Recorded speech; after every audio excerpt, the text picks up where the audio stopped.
Umar bin Khattab റളിയല്ലാഹു അൻഹു സ്വന്തം ശരീരത്തെ വിചാരണ ചെയ്യാനാണ് എപ്പോഴും ഒരു വായിലിനെ കൂടെ നിർത്തിയത്, വാളുകാരനെ കൂടെ നിർത്തിയത്. ഭരണം ഏറ്റെടുത്ത ശേഷം രാത്രി ഉസ്താദുമാരെ വിളിച്ച് ആഖിറത്തെ കുറിച്ചുള്ള വാള് പറയിപ്പിച്ചിരുന്ന മഹാനാണ് ഉമർ ബിൻ അബ്ദുൽ അസീസ് റളിയല്ലാഹു അൻഹു. എന്നും ഇശാഇന്റെ ശേഷം ഓരോ ഭാഗത്തുള്ള ആലിമീങ്ങളോട് വരാൻ പറയും. ഖബറിനെ പറ്റിയും മൗത്തിനെ പറ്റിയും ബർസഖിയ ലോകത്തെ പറ്റിയും മഹ്ശറിനെ പറ്റിയും വാള് പറയാൻ പറയും. അവര് പറയും, ഞങ്ങൾ വാള് പറയുമ്പോ ഞങ്ങളെ മുന്നിൽ കിടക്കുന്നത് ഒരു മയ്യിത്താണെന്ന് ഞങ്ങൾക്ക് തോന്നാറുണ്ട്. ആ രൂപത്തിൽ നിശ്ചലമായ ഒരു ശരീരം, വാളങ്ങനെ കേട്ട് കേട്ട് കേട്ട് കേട്ട് കേട്ട് അനുദിനം മെലിഞ്ഞുപോയ ശരീരമാണ് ഉമർ ബിൻ അബ്ദുൽ അസീസ് റളിയല്ലാഹു അൻഹുവിന്റെ ശരീരം. ആ വാള് ശരിക്ക് ശരീരത്തിന്റെ ഖൽബിനോട് മാത്രല്ല, ശരീരത്തിന്റെ ബാഹ്യഭാഗത്തോടടക്കം ടച്ച് ചെയ്തു പോയി. ആയത്തുകളും ഹദീസുകളും ആഴത്തിൽ ചിന്തിച്ചുകൊണ്ട് നല്ല പ്രൗഢി ഉണ്ടായിരുന്ന, നല്ല സൗന്ദര്യം ഉണ്ടായിരുന്ന, നല്ല സൗകര്യങ്ങൾ ഉണ്ടായിരുന്ന മഹാനവറുകൾ എല്ലാ നിലക്കും മെലിഞ്ഞ് ഒട്ടിയ ശരീരമായി മാറിപ്പോയി. അത്രത്തോളം അവര് അല്ലാഹു തആലാനെ കുറിച്ച്, ആഖിറത്തെ കുറിച്ച് ചിന്തിച്ചു പോയി, പേടിച്ചു പോയി. ഒരൊറ്റ ആഖിറത്തെ കുറിച്ച് ഒരൊറ്റ വരി ഓർമ്മപ്പെടുത്തുമ്പോഴേക്ക് അവരൊക്കെ വല്ലാതെ പേടിച്ചു പോകുക. വിചാരണ എന്ന് പറഞ്ഞാൽ ചെറിയ വിചാരണ. നമ്മൾ ആലോചിച്ചു നോക്കിയാൽ ഇവിടെ ഒരു കോർട്ടിൽ ഒരു 10 മിനിറ്റ് വിചാരണയ്ക്ക് വേണ്ടി കൊണ്ടുപോകുന്നു. എത്ര ആളുകളാണ് ബോധം കെട്ടി വീഴുന്നത്? എത്ര ആളുകളാ ബോധം കെട്ടി വീഴുന്നത്? ഒരു മഹാ കുറ്റവാളിയായ ഒരു മനുഷ്യനെ ഈ അടുത്ത് പിടികൂടിയിട്ട് നിങ്ങളൊക്കെ വായിച്ചില്ലേ, 20 വർഷമാണ് കോടതി തടവിന് വിധിച്ചത്. ആ വിധി ശിക്ഷ നടപ്പിലാക്കാൻ വേണ്ടി ജഡ്ജി വന്നത് ഉപരിഭാഗത്തിലൂടെ, മുകളിലൂടെ. താഴെ വന്നാൽ സ്വാധീനിക്കപ്പെടും. അപ്പൊ മുകളിലൂടെ മുകൾ ഭാഗത്തുകൂടെ വന്നു. ഹെലികോപ്റ്ററിൽ വന്നിട്ട് വിധി പറയുന്ന സ്ഥാപനത്തിന്റെ മുകളിൽ കോപ്റ്ററിൽ നിന്ന് താഴെ ഇറങ്ങി, അതിലൂടെ ഇറങ്ങി വന്ന് വിധി പ്രസ്താവിച്ചുകൊണ്ട് അതേ ഹെലികോപ്റ്ററിൽ കയറി പറന്നുപോയി. വിധി കേട്ട സമയം ബോധം കെട്ടു വീണു. എന്താ വിധി? 20 വർഷം കഠിന തടവ്. അത്രൊരു വർഷം കൊണ്ട് തീരോ ആഖിറത്തിലെ വിധി? ചുരുങ്ങിയ വർഷം കൊണ്ട് തീരോ? ചുരുങ്ങിയ ശിക്ഷ കൊണ്ട് അവസാനിക്കൂ? ആ വിചാരണയെ പറ്റി നല്ല ബോധവും ചിന്തവും വേണം. മുഅ്മിനീങ്ങൾക്ക് ആഖിറത്തിന്റെ വിചാരണയെ പറ്റി നല്ല ബോധം വേണം. ഹാസിബൂ നുഫൂസകും ഖബ്ല അൻ തുഹാസബൂ. നിങ്ങളുടെ ശരീരത്തെ നിങ്ങൾ നമ്മളോട് പറയാം, നമ്മളെ ശരീരത്തെ നമ്മൾ വിചാരണ ചെയ്യണം. വിചാരണക്ക് വെളിവാക്കപ്പെടുന്നതിന് മുമ്പ് ഒരു സ്വയം വിചാരണ വേണം. മുഅ്മിനീങ്ങൾ ഓരോ ദിവസവും ചെയ്യുന്ന കാര്യങ്ങളെ കുറിച്ച് ഒന്ന് വിചിന്തനം നടത്തും. എന്നിട്ട് ഓരോ ദിവസവും അങ്ങനെ മാറ്റം കൊണ്ടുവരിക. എല്ലാ ദിവസവും ഒരുപോലെ ആകാൻ പാടില്ല, എല്ലാ മാസവും ഒരുപോലെ ആകാൻ പാടില്ല. മാറ്റങ്ങൾ വേണം.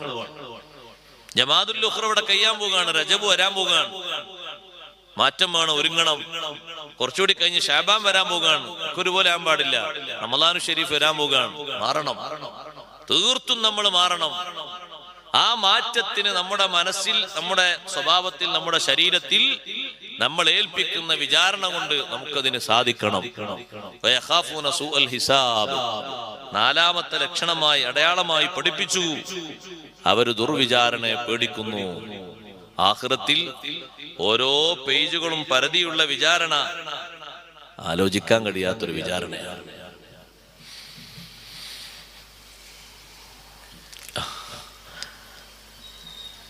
ആ വിചാരണയുടെ പേടി ഊക്കുകൂടിയിട്ട് മൂർജിച്ചിട്ട് ചിന്തിക്കാൻ കഴിയാത്തത് കൊണ്ട് ഇവിടെ നേരെ തിരിച്ചു ദ്വാരുന്നിട്ടുണ്ട്. പേടിന്റെ ഊക്കുകൊണ്ട് സ്വഹാബിമാരിൽപ്പെട്ട ഒരു സ്വഹാബി ദ്വാരുന്നു പോയി, പടച്ചോനെ പരലോകത്തെ അത്രയും ചിന്തിച്ച് പേടിച്ചിട്ട്, പടച്ചോനെ അവിടെയുള്ള ശിക്ഷ നീ കുറച്ചിട്ട്, അവിടെയുള്ള ശിക്ഷയെന്ന് കുറച്ച് ദുനിയാവിൽ തന്നിട്ട് അവിടെയുള്ളത് നീ എനിക്ക് കുറച്ചു തരണം. പിന്നെ ഈ സ്വഹാബിക്ക് രോഗമായി. സുബ്ഹാനല്ലാഹ്, ഉള്ളിലുള്ളതൊക്കെ പുറത്തേക്ക് വരാൻ തുടങ്ങി. നല്ല ഭംഗിയുള്ള സ്വഹാബി വര്യൻ മെലിഞ്ഞു ഒട്ടിപ്പോയി. രക്തവും ചലവും മലവും ഒക്കെ പുറത്തേക്ക് വരുന്നു. ഭക്ഷണം കഴിക്കുന്നത് അതേ രൂപത്തിൽ ദഹിക്കാതെ പുറത്തേക്ക് വരുന്നു. ചോദിച്ച ചോദ്യം അങ്ങനെയാണ്, പടച്ചോനെ ആഖിറത്തിലുള്ള ശിക്ഷ അതിഭയാനകമാണ്, ചിന്തിക്കാനോ കഴിയുന്നില്ല. ഇവിടെ നീ അത് തന്നുകൊണ്ട് അവിടെ നീ എനിക്ക് ലഘൂകരണം തരണം.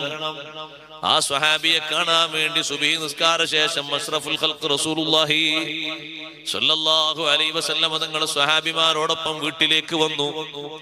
സുബഹിന്റെ ജമാഅത്തിന് എന്നും വരുന്ന സ്വഹാബിമാര് 2-3 ദിവസം തുടർച്ചയായി കാണാതെയായാൽ തങ്ങൾ അന്വേഷിക്കും, എവിടെയാണ് നമ്മളെ സുബഹിന്റെ ജമാഅത്തിന് അവിടെ വന്ന് നിൽക്കുന്ന ഒരു സ്വഹാബിയുണ്ട്, എവിടെ? സുഖമില്ല എന്ന് പറഞ്ഞാൽ സന്ദർശിക്കാൻ സ്വഹാബിമാരെയും കൂട്ടിപ്പോകും. വീട്ടിലെത്തി നോക്കുമ്പോൾ ഈ സ്വഹാബിയുടെ ശരീരം കണ്ട് നബി തങ്ങൾക്ക് വലിയ വിഷമം തോന്നി. ചോദിച്ചു, നിങ്ങളുടെ അവസ്ഥ എന്താണ്? ആ സ്വഹാബി പറഞ്ഞു, ശരീരത്തിന്റെ ഉള്ളിൽ മുഴുവനും പുഴുവരിക്കുന്നത് പോലെ വേദനയാണ്, മൂർധാവ് മുതൽ കാൽപാദം വരെ വേദനയാണ്, എല്ലാ ഭാഗത്തും വേദന അനുഭവിക്കുന്നുണ്ട്. എന്ത് ഞാൻ ഭക്ഷണം കഴിച്ചാലും എന്റെ ഉള്ളിലുള്ളതൊക്കെ വളരെ വിഷമത്തോടെ പുറത്തേക്ക് വരുന്നു, കുടിക്കാൻ പറ്റുന്നില്ല, കഴിക്കാൻ പറ്റുന്നില്ല. നിങ്ങൾ എന്താണ് അള്ളാഹുവിനോട് അഭ്യർത്ഥിച്ചത്? പടച്ചോനെ ആഖിറത്തിലെ ശിക്ഷ സഹിക്കാൻ പറ്റൂല, അതുകൊണ്ട് കുറച്ച് അവിടുത്തെ ശിക്ഷ ഇവിടെ തന്നിട്ട് അവിടെ നീ എനിക്കൊന്ന് ചുരുക്കി തരണം. നബി സല്ലല്ലാഹു അലൈഹി വസല്ലം തങ്ങൾ പറഞ്ഞു, അങ്ങനെ ചോദിക്കേണ്ടില്ലായിരുന്നു, പകരം നിങ്ങൾക്ക് റബ്ബനാ ആതിനാ ഫിദ്ദുനിയാ ഹസന വഫിൽ ആഖിറതി ഹസനതൻ വഖിനാ അദാബന്നാർ എന്ന് ചോദിച്ചൂടായിരുന്നില്ലേ? നിങ്ങളെ ശരീരം ഈ പരുവത്തിലായില്ലേ? നടക്കാൻ പറ്റാത്ത അവസ്ഥയിലായി പോയില്ലേ?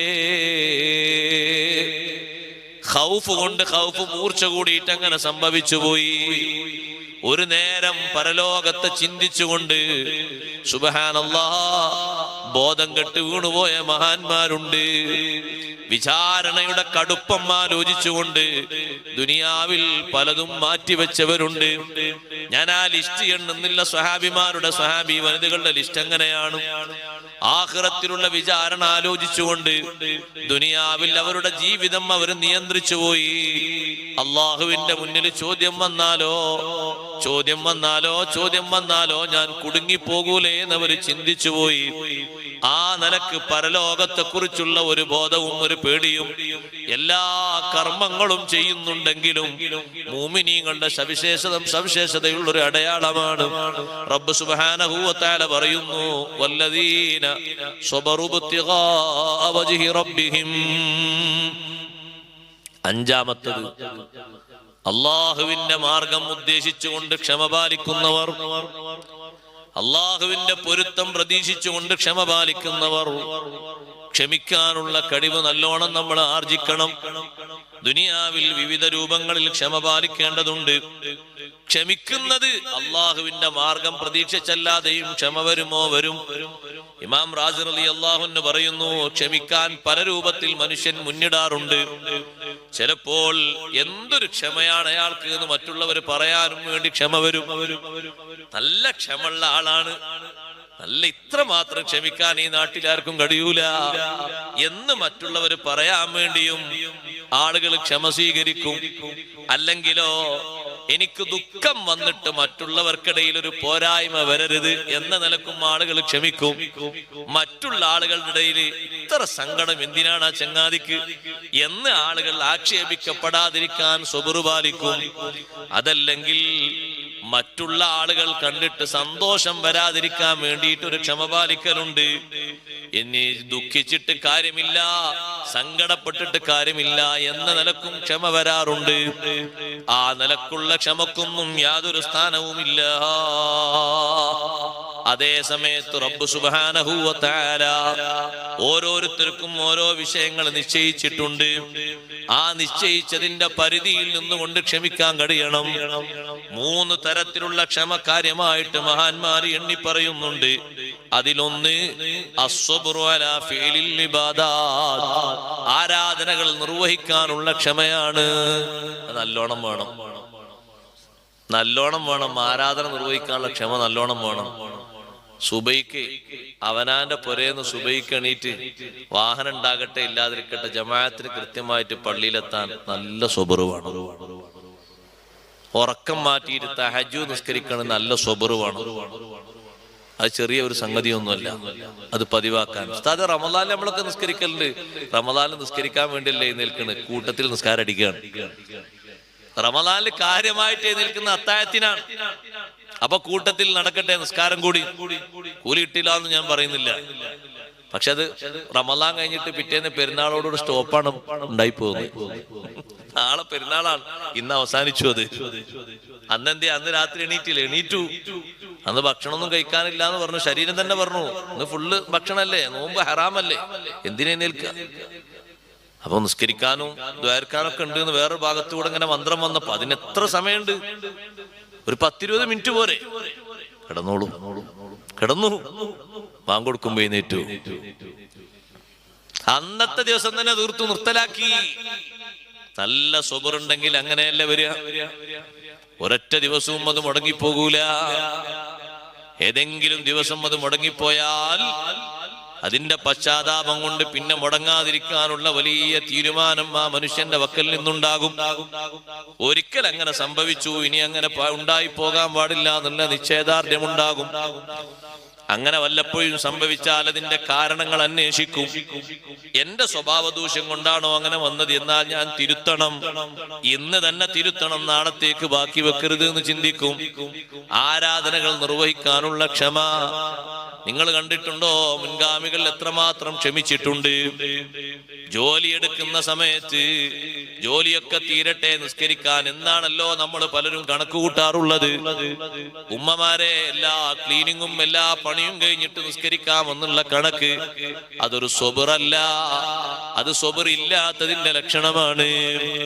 എല്ലാം കഴിഞ്ഞിട്ട് നിസ്കരിക്കാൻ വേണ്ടി കൈകെട്ടുമ്പോൾ എന്നുള്ള റാഹത്ത് എന്താണെന്നറിയോ? ഒരു റക്അത്ത് കിട്ടിയാൽ മുഴുവനും അതായി കിട്ടിയെന്നൊരു മസലല്ലേ. ആ മസല വലിയ റാഹത്തുള്ള മസലയാണ്. കാരണം പലപ്പോഴും ളുഹറും അസ്റും ജമ്മാക്കാനുള്ള തൗഫീഖാണ്. എത്രയോ വലിയ തൗഫീഖാണത്. മഗ്രിബും ഇശാവും ജമ്മ്, ളുഹറും അസ്റും ജമ്മ്, സൂരിയ ജമ്മ്. കോലം നോക്കിയാൽ ജമ്മാണ്, നിയമം നോക്കിയാൽ ജമ്മല്ലെങ്കിലും. പിന്നെ ആകെ നിസ്കരിക്കുന്ന വേറിട്ട് നിസ്കരിക്കുന്ന നിസ്കാരം സുബഹിയേ ഉള്ളൂ. സുബഹിയും നമ്മൾ എഴുന്നേൽക്കും. എന്നും നമ്മുടെ വാച്ച് അടിക്കുന്നത് 6:15. ഇപ്പോഴും ഉണ്ടാവും കുറെ മഹാന്മാർ അങ്ങനെ 6:15. ഒരു 6:15 സിസ്റ്റം, 6:20 സിസ്റ്റം. അങ്ങനെ എഴുന്നേറ്റ് അവർ പ്രാഥമിക കർമ്മങ്ങളൊക്കെ നിർവഹിച്ച് ഇങ്ങനെ വന്ന് നിസ്കാരം കഴിഞ്ഞിട്ട് പുറത്ത് വന്നിട്ടും കലണ്ടറിലൊക്കെ നോക്കുകയാണ്. ഏതെങ്കിലും ഒരു കലണ്ടറിൽ ഒരു 3 മിനിറ്റ് അപ്പുറത്തേക്ക് എഴുതി കണ്ട നല്ല കലണ്ടറാണത്. കാരണം ഉദയം ഒരു 3 മിനിറ്റ് വൈകിട്ട് എഴുതിയത്. ആ കലണ്ടറിന് എല്ലാ കൊല്ലവും വാങ്ങണം. ദൈവന് ഇഷ്ടം പോലെ ഉറങ്ങാലോ, അതാണ് പതിവ്. അപ്പൊ അതിനൊരു ക്ഷമയുണ്ടെങ്കിൽ ആ കൃത്യനേരത്തെ നിർവഹിക്കും. ഇബാദത്തിനുള്ള ക്ഷമ, ആരാധന കൃത്യസമയത്ത് നിർവഹിക്കാനുള്ള ക്ഷമ എല്ലാവരും ആർജിക്കണം. ഉസ്താദുമാർ മുത്തഅല്ലിമീങ്ങൾക്ക് നൽകുന്ന വലിയ ശിക്ഷണത്തിന്റെ ഒരു ഭാഗം അതാണ്. വളരെ കൃത്യമായിട്ട് തെറ്റിപ്പോകാതെ ആ ശിക്ഷണത്തിലാണ് ദർസുകളും നമ്മുടെ സ്ഥാപനങ്ങളും മറ്റുമൊക്കെ നീങ്ങിക്കൊണ്ടിരിക്കുന്നത്. കൃത്യസമയത്ത് വിളിച്ചുണർത്തി ജമാഅത്തിൽ സംബന്ധിക്കുന്നതിന് വേണ്ടി എല്ലാവരെയും നോക്കി വാച്ച് ചെയ്ത് മുടങ്ങാത്ത രീതിയിൽ അങ്ങനെ കൊണ്ടുപോകാൻ. അവല് വക്ത് വിട്ട് ഒരു നിലക്കും പോകാൻ പാടില്ല. എന്തെങ്കിലും കാരണങ്ങളൊക്കെ ഉണ്ടൊക്കെ പിന്തിയാലും അവല് വക്ത് വിട്ട് അങ്ങോട്ട് പോകാൻ പാടില്ല. അങ്ങനെ പഴയ കാലത്തൊക്കെ